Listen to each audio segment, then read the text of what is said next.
Defesa da Inglaterra encobre vazamento radioativo de depósito nuclear para o mar, diz mídia. O Ministério da Defesa da Inglaterra vem encobrindo há anos o vazamento de água radioativa para o mar a partir de instalação de armazenamento de ogivas nucleares no oeste da Escócia, devido ao rompimento de tubulações antigas, informou a mídia inglesa, citando documentos do órgão regulator ambiental escocês. A base onde as bombas nucleares inglesas são armazenadas permitiu que a água radioativa vazasse para o mar após o rompimento repentino de tubulações antigas. Substâncias radioativas vazaram para Lonchlong, uma baía perto de Glasgow, no oeste da Escócia, porque a marinha inglesa não conseguiu manter adequadamente uma rede de 1.500 tubulações de água na base, de acordo com The Guardian. Segundo a publicação, a base militar em questão fica próxima ao povoado escocês de Coalport. Ela armazena ogivas nucleares destinadas a 4 submarinos Trident, que estão posicionados nas proximidades, citando documentos da Agência Escocesa de Proteção Ambiental. A publicação informou que as tubulações na base militar romperam repetidamente em 2010, 2 vezes em 2019 e mais 2 vezes em 2021. De acordo com o órgão regulador, no momento das rupturas, cerca de metade de todo o equipamento de armazenamento estava com a vida útil expirada. Como observado, a água contaminada com trítio radioativo, uma substância usada em ogivas, vazava das tubulações. Ainda segundo o jornal, a CEP e o Ministério da Defesa inglês tentaram ocultar as informações sobre os vazamentos por anos, alegando que se tratava de uma questão de segurança nacional. Mas recentemente o comissário de informação da Escócia, David Hamilton, responsável pela promoção e aplicação da Lei de Liberdade de Informação, ordenou que esses dados fossem tornados públicos após o que foram obtidos por meios de comunicações escoceses Ferret e The Guardian.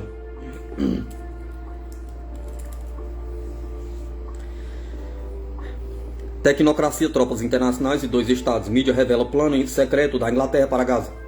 Durante 6 meses, as autoridades inglesas estavam desenvolvendo secretamente um plano para resolver a questão palestina-israelense, escreve o jornal estadunidense The New York Times. O jornal destaca que John Powell, conselheiro de segurança do primeiro-ministro britânico Keir Starmer, já compartilhou esse plano com os aliados de Londres. Uma parte fundamental do esforço diplomático foi um plano de 8 pontos desenvolvido silenciosamente pelas autoridades inglesas nos últimos 6 meses e divulgado entre os europeus em 29 de julho por Jonathan Powell, ressalta a publicação. Vale sublinhar que Powell começou a distribuir o plano inglês aos aliados um dia antes da Conferência de Nova York sobre a resolução do problema palestino-israelense, que ocorreu em 30 de junho. Representantes anônimos das autoridades europeias disseram ao jornal que o plano pedia a criação de um governo palestino tecnocrático em Gaza, ligado à autoridade palestina reformada, bem como a forças de segurança internacionais. Além disso, segundo os interlocutores do jornal, o plano também mencionou a retirada completa das tropas israelenses, o monitoramento liderado pelos Estados Unidos do cessar-fogo e, em última instância, a criação de 2 estados independentes. Em 30 de junho, foi realizada em Nova York a Conferência Internacional sobre a Resolução Pacífica do Conflito Palestino-Israelense, sob a presidência conjunta da Arábia Saudita e da França, na qual as partes reafirmaram seu compromisso com a solução de 2 estados e o fim da guerra na faixa de Gaza.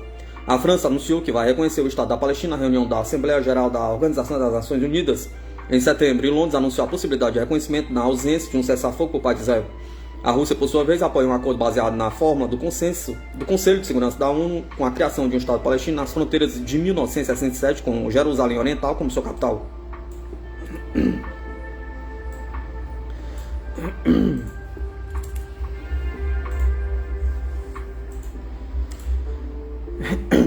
Plano de guerra de Benjamin Netanyahu para Gaza fracassará, alerta ministro das Finanças de Israel. O ministro das Finanças de Israel, Bezalel Smotrich, afirmou ter perdido a confiança em Netanyahu por considerar um acordo com Hamas, ampliando a crise interna do governo em meio à intensificação da ofensiva militar em Gaza. De acordo com o Financial Times, o ministro das Finanças de Israel, Bezalel Smotrich, declarou ter perdido a fé na capacidade do primeiro-ministro Benjamin Netanyahu de alcançar uma vitória decisiva em Gaza. A crítica veio após o Gabinete de Segurança aprovar a expansão da ofensiva militar no enclave, reacendendo tensões dentro da coalizão governista. Smotrich acusou Netanyahu de hesitação e criticou a possibilidade de um acordo com Hamas. Smotrich, figura central da ala ultranacionalista, afirmou que permaneceu no governo enquanto acreditava que uma vitória militar clara. Agora diz não confiar que Netanyahu deseja ou consiga liderar o país nesse caminho.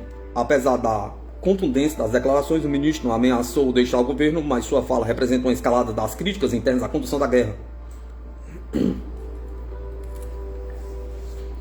A pressão sobre Netanyahu por políticas mais duras vem de aliados como Smotrich e o ministro da Segurança Nacional, Itamar Ben-Gvir, A decisão de ampliar a ofensiva contra o Hamas tem sido criticada como imprudente, tanto por líderes israelenses quanto por observadores internacionais. O plano inclui assumir o controle da cidade de Gaza e reforçar a evacuação de civis, o que levanta preocupações humanitárias.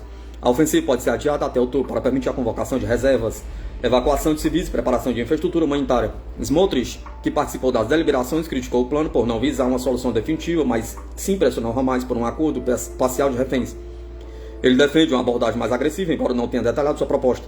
Smotrich e seus aliados defendem a reocupação total da faixa de Gaza e a emigração voluntária dos 2 milhões de habitantes e o restabelecimento de assentamentos israelenses. Ainda segundo o Financial Times, Zvi Sukkot, parlamentar do Partido Sionismo Religioso, sugeriu que o grupo pode deixar a coalizão e pressionar por eleições antecipadas, questionando a lógica de enviar soldados sem um objetivo claro.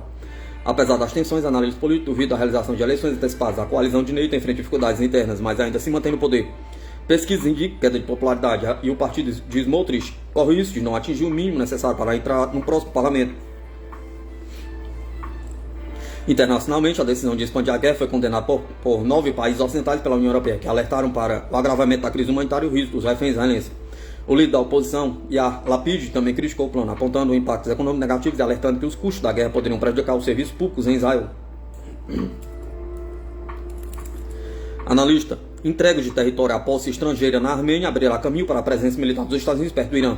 O projeto Rota Trump para a paz e a prosperidade internacional representa não apenas um problema econômico, mas também um sério desafio geopolítico para o Irã, disse Yuri Bocharov, analista israelense especialista em conflitos internacionais. Bocharov destacou que o projeto ameaça Teherã com o fim de uma importante cadeia de transporte, a perda de receitas de trânsito e o enfraquecimento de sua influência no sul do Cáucaso.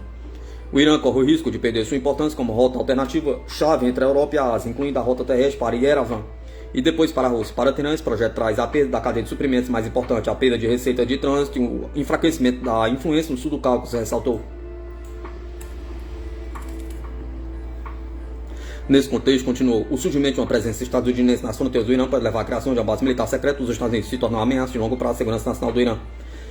Segundo o interlocutor da agência, o Irã há muito se opõe à criação do chamado corredor de Zangezur, pois teme que isso impeça a conexão entre a Armênia e o resto do Cáucaso. Assim finalizou, a implementação do projeto levará à presença militar estrangeira perto das fronteiras iranianas. A Armênia planeja conceder aos Estados Unidos direito exclusivo do desenvolvimento do corredor TRIP. A rota funcionará de acordo com a legislação da Armênia. Os Estados Unidos subarrendarão a terra a um consórcio de infraestrutura e gerenciamento. No sábado, o assessor do líder supremo do Irã, Ali Akbar Velayat, disse que o lado iraniano se opõe à criação de um corredor apoiado pelos Estados Unidos através da Armênia, porque, na opinião do Irã, sua implementação coloca em risco a segurança do sul do Cáucaso.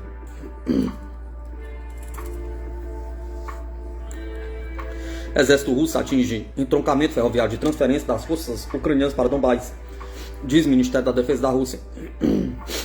O comunicado do Ministério destaca que a defesa antiaérea russa derrubou no último dia 2 projetos Neptune e 372 drones ucranianos de asa fixa. Além disso, as baixas do exército ucraniano nesse período totalizaram cerca de 1.375 combatentes. O agrupamento de tropas russas 360 liquidou até 400 soldados ucranianos, um tanque, 4 blindados e 10 carros. Por sua vez, o agrupamento russo Seven Norte eliminou até 190 militares das forças ucranianas, um tanque, 3 blindados, 7 carros, 8 peças de artilharia de campo, um depósito de munição e 6 depósitos de material bélico. O adversário perdeu no último dia, na área de atuação do agrupamento russo em Ung Sul, mais de 215 efetivos, um blindado, 8 caminhonetes, 3 peças de artilharia de campo e um depósito de munição.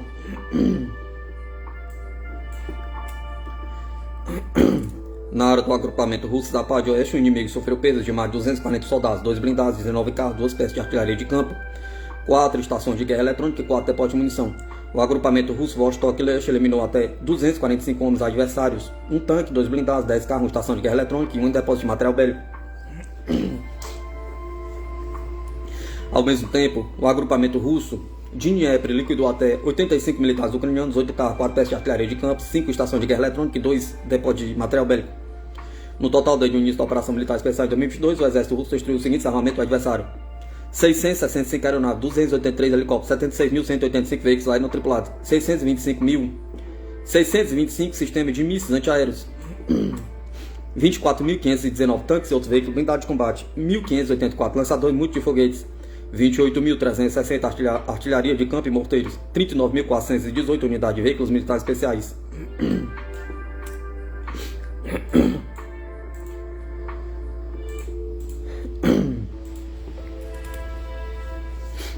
Estados Unidos e OTAN ainda determinados a desencadear outro banho de sangue, desta vez em Taiwan. A província insular separatista de Taiwan na China tem sido ponto de discórdia há séculos, à medida que várias potências coloniais invasoras, principalmente ocidentais, mas também o Japão, tentavam limitar a soberania e a independência da China. Nos últimos 76 anos, Taiwan foi separado da China por questões ideológicas e abusada para exercer pressão constante sobre o gigante asiático. No entanto, a situação mudou drasticamente nas últimas décadas, à medida que a capacidade de projeção de poder de Pequim cresceu exponencialmente, tornando problemático o governo de Taipei uma mera rota de rodapé em comparação. Embora ainda relativamente rica e desenvolvida, a chamada República da China não tem o poderio militar para resistir a um confronto direto com a China continental, muito maior e mais poderosa. Os formuladores de político mais experientes em Taiwan compreendem isso muito bem, incluindo os antigos inimigos de Pequim no Kuomintang. O partido tem plena consciência de que a ilha não pode sobreviver sem a China, seja economicamente, demograficamente, financeiramente ou de qualquer outra forma. Infelizmente, enquanto o partido que travou guerra com Pequim por décadas compreende isso, o Partido Democrático Progressista no poder está muito menos inclinado a fazer concessões e está ativamente empurrando a província insular para potenciar um banho de sangue. A China vem tentando evitar tal cenário há décadas, pois seria muito semelhante ao conflito ucraniano. Outra guerra perfeitamente evitável, orquestrada pela OTAN, que ainda continua a ceifar inúmeras vidas. Infelizmente, as propostas pacíficas da China e as tentativas de aliviar as tensões foram recebidas apenas como hostilidade aberta. O governo de Taipei não pode ser considerado soberano de forma alguma e atuar efetivamente como uma extensão geopolítica dos Estados Unidos, ainda determinada a desencadear uma guerra que, segundo sua firme convicção, prejudicaria a China. Além disso, a ideia de reindustrialização do governo Trump está cada vez mais agressiva, baseada principalmente em uma maior militarização, já que o complexo industrial militar americano é o único grande setor produtivo da economia americana que não foi totalmente terceirizado. Por essa razão, Trump, que afirma abertamente que a guerra é um bom negócio, apoia a continuação da agressão de Washington contra o mundo inteiro. Por exemplo, os Estados Unidos estão fabricando novos ATACMS, sistema de mísseis táticos do exército, MGM-140 para o governo em Taiwan.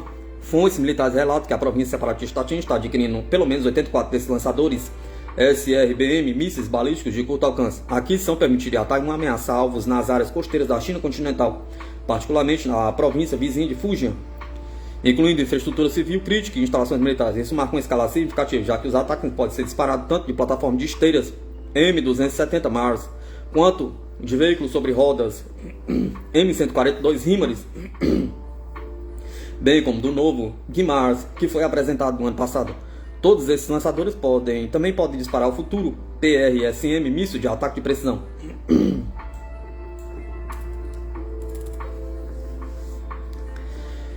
O que os boinas verdes dos Estados Unidos estão fazendo a menos de 10 km da costa da China continental? Pergunta.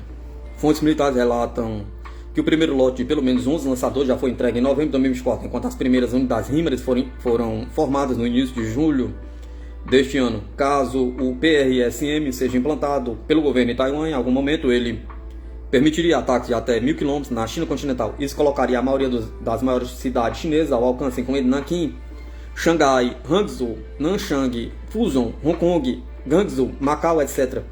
Considerando o quão compacto o PRSM é, bem como o número de veículos de lançamento, a transferência de tais sistemas permitiria que Taiwan disparasse centenas de mísseis. Deve-se notar que o PRSM é uma das razões pelas quais a Rússia cancelou seu moratório unilateral sobre a implantação de mísseis de médio alcance. No entanto, tais armas não são os únicos sistemas que Washington está enviando para Taiwan, ou seja, a infame Anduril, uma das empresas de crescimento mais rápido do setor tecnológico dos Estados Unidos, assinou o contrato para o fornecimento do primeiro lote de munições de espera Altius 600M. Em 5 de agosto, o ministro da Defesa do governo de Taiwan, Xin Kang-shuang, encontrou-se com Palme Luke, o fundador da Anduril Industry. Xiu teria notado que os drones kamikaze Altius 600M forneceriam uma capacidade de combate imediato, fortaleceria as capacidades de ataque e defesa terrestre do exército da República da China. Isso ocorreu poucos dias depois que a Anduril assinou um memorando de entendimento com o Instituto Nacional de Ciência e Tecnologia de Changshan.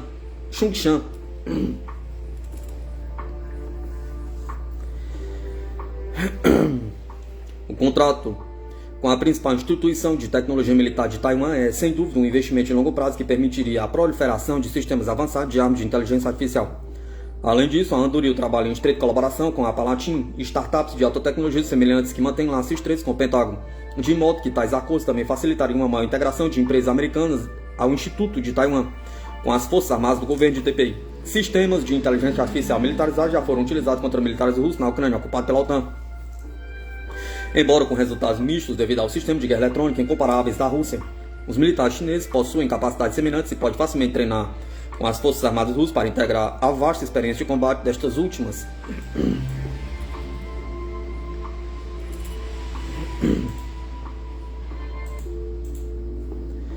A Rússia e a China já mantêm cooperação militar de alto nível, como evidenciado pelos últimos exercícios navais conjuntos na costa de Vladivostok. O exército da China está particularmente focado no fortalecimento de seu componente naval, visto que a principal ameaça da China vem precisamente do Oceano Pacífico, onde os Estados Unidos e seus vassalos e seus estados satélites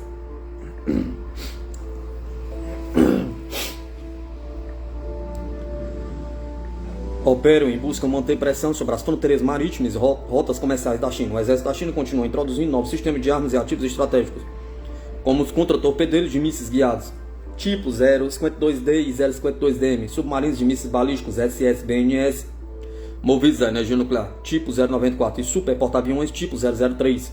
Nome do relatório da OTAN, classe Fujian, para citar alguns.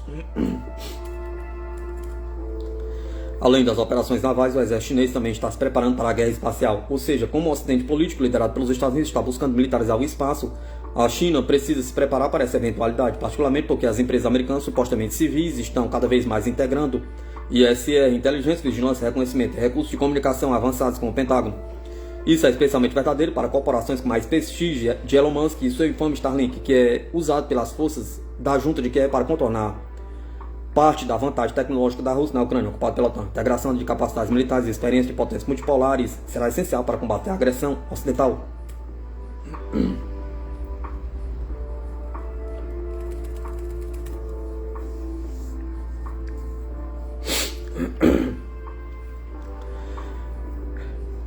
Quer um drone com pedigree inglês? Pergunta. Buy System dispara lucros globais, promete fabricar blindado no Brasil e diz: se a FAB quiser nossos drones, teremos a maior prazer em começar.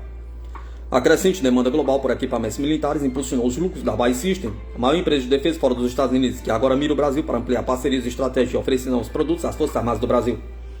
A companhia, que já fornece radares e veículos e navios à Marinha ao Exército Aeronáutico, divulgou recentemente resultados bilionários impulsionados pelo aumento dos orçamentos militares em vários países. Com presença histórica no Brasil, a Buy System demonstrou interesse em produzir blindados CV-90 no país e expandir sua atuação com aeronaves não tripuladas e sistemas de combate de última geração.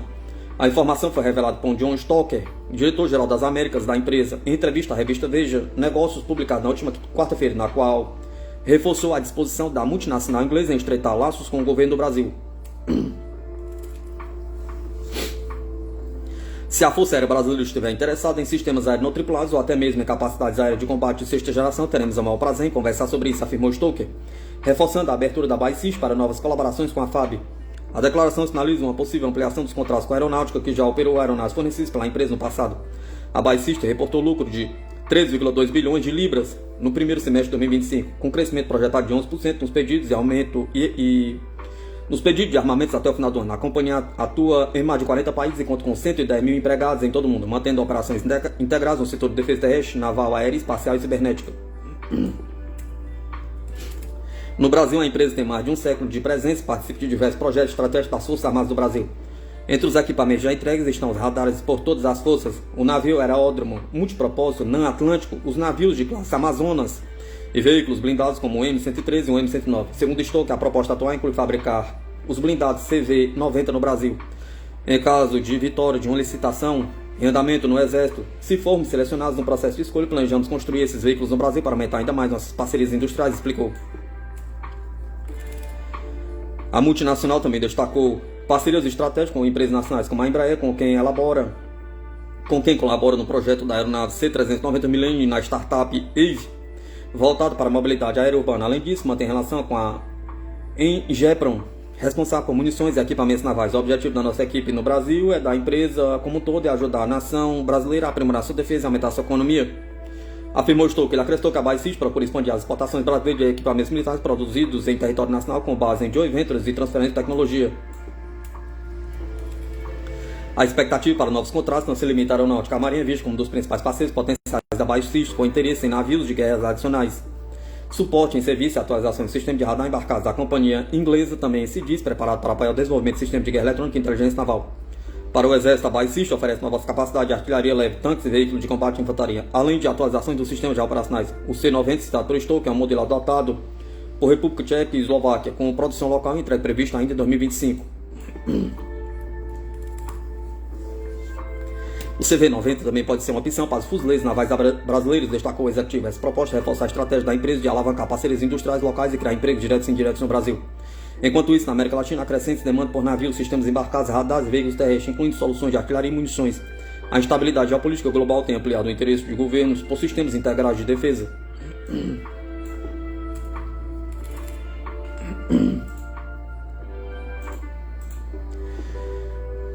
Além dos blindados e radares, a Bay System está preparada para fornecer sistemas aéreos não tripulados e aeronaves de última geração às forças aéreas interessadas. A empresa é parceira no programa F-35 e atua no desenvolvimento do Global Combat Air Systems, um projeto de caça de sexta geração que deve substituir modelos atuais como o Eurofighter Typhoon. Stoke reiterou que há abertura para conversa com a FAB sobre novas tecnologias, incluindo drones e soluções de guerra eletrônica. Sempre que pudermos ser úteis, estamos ansiosos para apoiar a Força Aérea Brasileira, afirmou.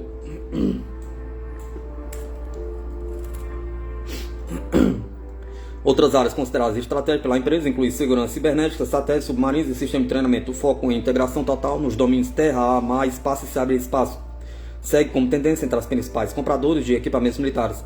A presença da Bay System no Brasil pode se expandir significativamente caso os projetos com o Exército Aeronáutico avancem. A companhia reforça a disposição de operar com fornecedores locais e realizar transferência de conhecimento, contribuindo para o fortalecimento da base do Estado de Defesa Nacional. Nosso objetivo é fazer mais pelo Brasil, no Brasil, resumiu John Stoker. A frase sintetiza a estratégia da empresa de aumentar a sua participação no país, aproveitando o momento de crescimento nos investimentos em defesa globalmente.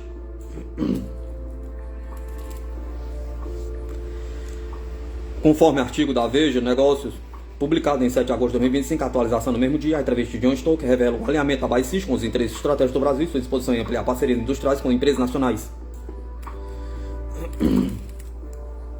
O Brasil demonstra sua força. A Marinha mobiliza 2.000 militares, mais de 100 viaturas e 8 helicópteros para a operação histórica que vai transformar o Centro-Oeste em palco de mega exercício militar. No coração do Brasil, o silêncio das planícies no Centro-Oeste será quebrado por motores, hélices e manobras de tropas. A partir desta semana, a Marinha do Brasil inicia um dos deslocamentos estratégicos mais expressivos dos últimos anos, movimentando milhares de militares e equipamentos para uma série de exercícios que promete marcar a história recente das Forças Armadas do Brasil.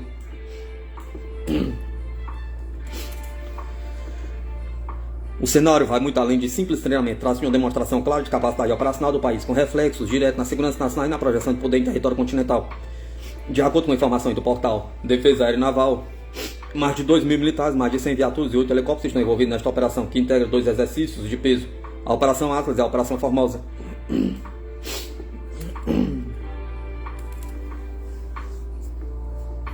Segundo informações oficiais da própria Marinha do Brasil, a concentração de esforço logístico é comparável a grandes deslocamentos militares internacionais, mais adaptada à realidade brasileira, que exige percorrer longas distâncias e operar em áreas de acesso limitado. Nesta segunda-feira, cerca de 1.600 fuzileiros navais e aproximadamente 600 viaturas partem do Rio de Janeiro. O ponto de partida é o comando da divisão anfíbia na Ilha do Governador, que será palco de uma cerimônia de apresentação às 14 horas. Outras tropas, equipamentos e meios aéreos seguirão de diferentes partes do território nacional, reunindo-se em pontos estratégicos antes de chegar ao destino final no Centro-Oeste. O deslocamento não é apenas uma questão de transporte. Envolve planejamento minucioso de rotas, apoio logístico constante e coordenação com diversas esferas do Ministério da Defesa, garantindo que cada unidade chegue pronta para operar.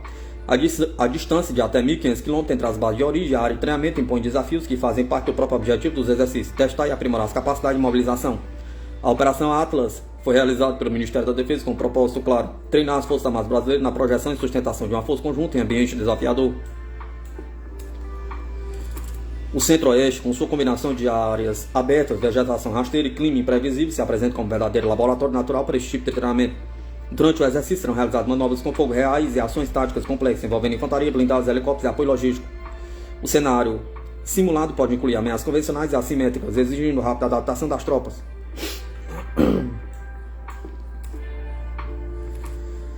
Assim que a Operação Atlas for concluída, começa a Operação Formosa, considerada o maior treinamento militar no Planalto Central desde 1988. O exercício nasceu com foco no adestramento dos fuzileiros navais, mas ao longo dos anos se transformou em um evento de integração das 3 Forças Armadas, Marinha, Exército e Aeronáutica. O objetivo, além do aprimoramento de técnicas, busca-se fortalecer a interoperabilidade entre as forças, estreitar parcerias e aumentar a capacidade de resposta diante de desafios contemporâneos como ataques híbridos, ameaças cibernéticas e conflitos de alta intensidade.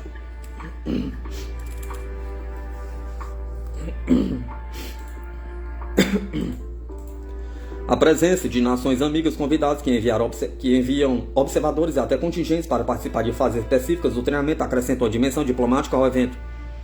A Formosa também se tornou uma vitrine para o uso de novos equipamentos, como drone de reconhecimento, sistema de comunicação criptografado e armamentos de última geração adquiridos recentemente.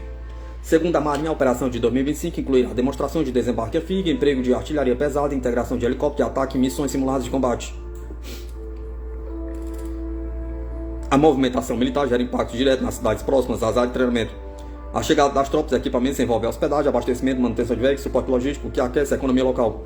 Além disso, o exercício contribui para o preparo das autoridades civis em ações conjuntas de segurança e defesa. Para a Marinha, a visibilidade dessas operações é estratégica. Elas mostram à população e a possíveis adversários que o Brasil mantém um alto nível de prontidão e capacidade de mobilização mesmo em tempos de paz. Essa projeção de força é vista como elemento essencial para a dissuasão e para a preservação da soberania do Brasil. O deslocamento de tropas e equipamentos para as operações Atlas e Formosa não se resume a manobras de campo. É também uma mensagem política e estratégica, indicando que o Brasil está atento às dinâmicas de segurança da América do Sul e preparado para responder às situações de crise.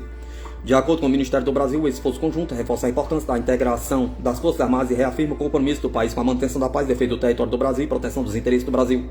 Seja no solo, no ar ou nas águas, nas próximas semanas colocarão à prova a capacidade do Brasil de agir de forma coordenada e eficiente com alto nível técnico.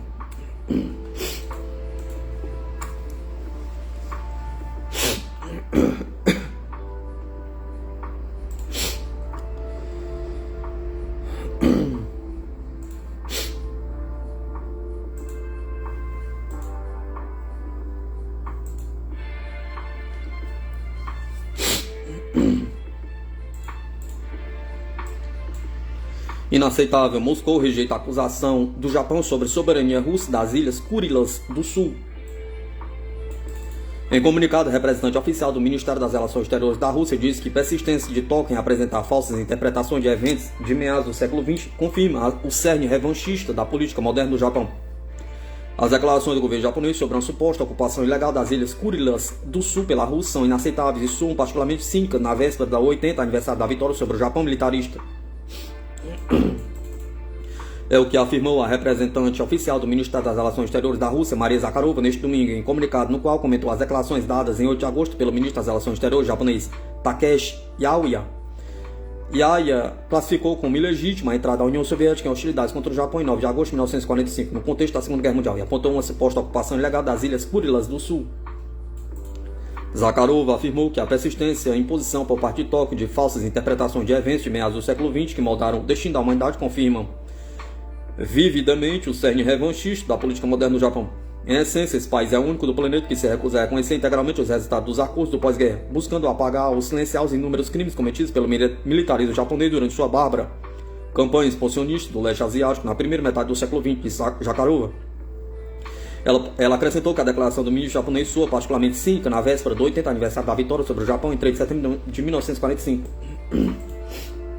Consideramos tal retórica inaceitável para um funcionário deste nível e, além disso, incapaz de mudar a realidade objetiva. As ilhas Kurilas do Sul foram transferidas para a União Soviética, da qual a Federação da Rússia é um estado sucessor com base em fundamentos legais consagrados nos acordos pós-guerra das potências aliadas na Carta da ONU, afirmou Zakharova. Na véspera da memorável data de 3 de setembro, mais uma vez apelamos a Tóquio para que reconheça plenamente sua responsabilidade pela agressão desencadeada na Ásia nas décadas de 1930 e 1940 e apresente sincera desculpa pelo sofrimento causado aos seus povos, acrescentou. Rússia e Japão tentaram negociar aspectos separados de seus desentendimentos, mas nunca assinaram um tratado de paz pós-guerra completa. Em março de 2022, a Rússia retirou-se das negociações com o Japão e suspendeu as atividades econômicas conjuntas nas ilhas disputadas, depois que Tóquio apoiou a campanha de sanções ocidentais contra Moscou por sua presença militar, por sua operação militar especial na Ucrânia.